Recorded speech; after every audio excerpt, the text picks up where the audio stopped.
What's up, Rockfin? Welcome back to Conspiracy Science Theater, and I have a humdinger, a crazy book, an answer to why all last month we were seeing rainbow flags everywhere. It has way more to do with occult things than you would even realize. And today we're talking about the hidden dangers of the rainbow, the New Age movement, and our coming age of barbarism by Constance Cumby.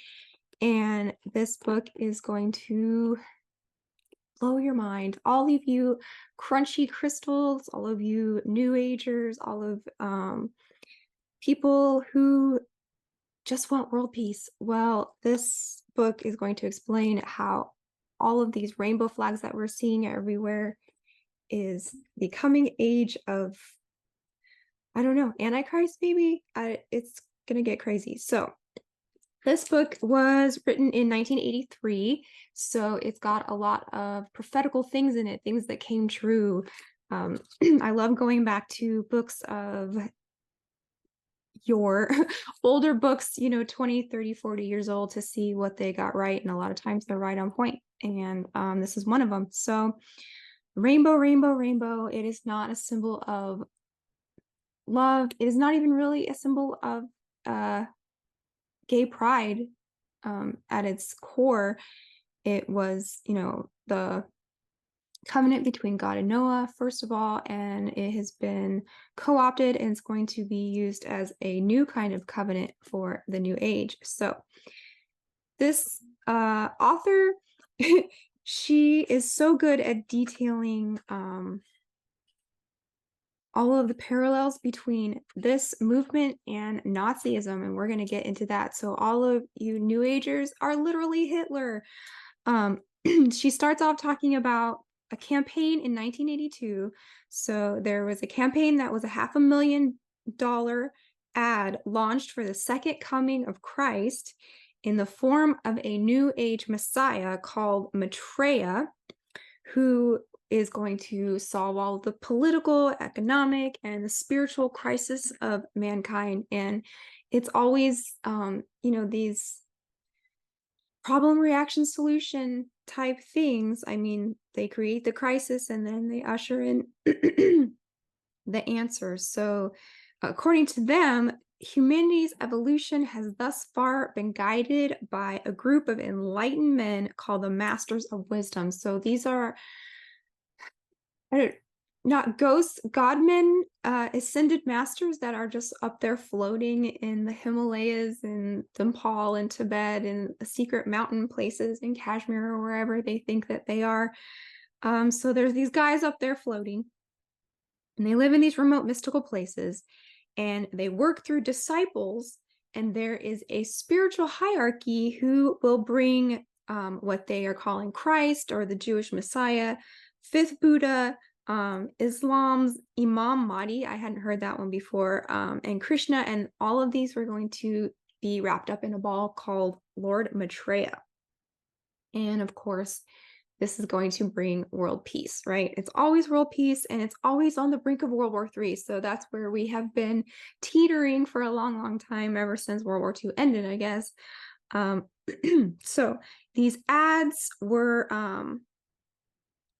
so popular, they turned him into information centers. So they put him in Amsterdam, they put him in London, they put him in New York and Hollywood. And this was kind of the blossoming of the age of Aquarius. And this led to things like the Tara Center and the Unitarian Church. And the movement paralleled Nazism by teaching anti-Semitism and a super race idea. And what they are saying is there's going to be a new root race of enlightened beings is their agenda. Jim Jones was a member of this philosophy.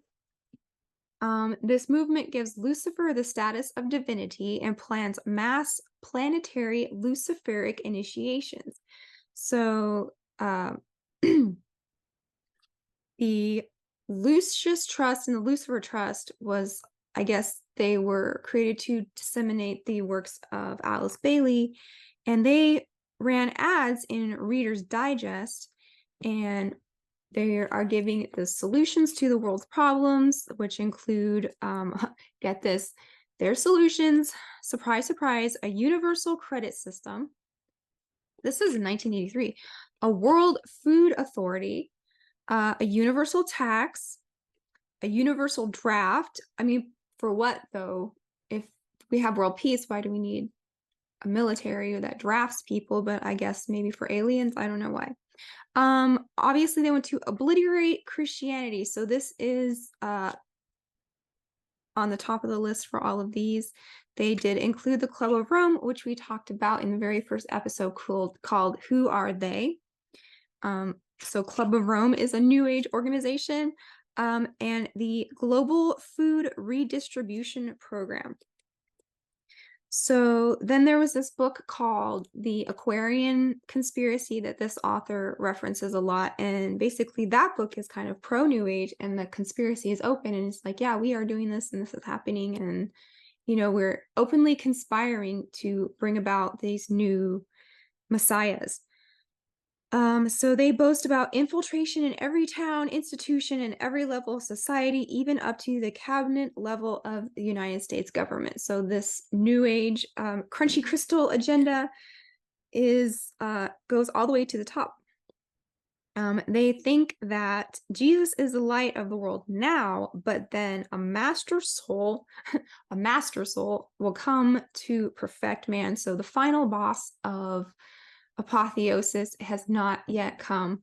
And it's just so funny, like everyone thinks that we're in the age of Antichrist, and because it's kind of an easy thing to prove almost at any day and age when things are so bad. But she talks about how there's always been these like kind of Protestant cults like the Millerites, the Church of God, the Seventh-day Adventist, who kind of revolved around the idea that the return of Christ was very near and imminent, so we don't have a lot of time, basically, is their shtick.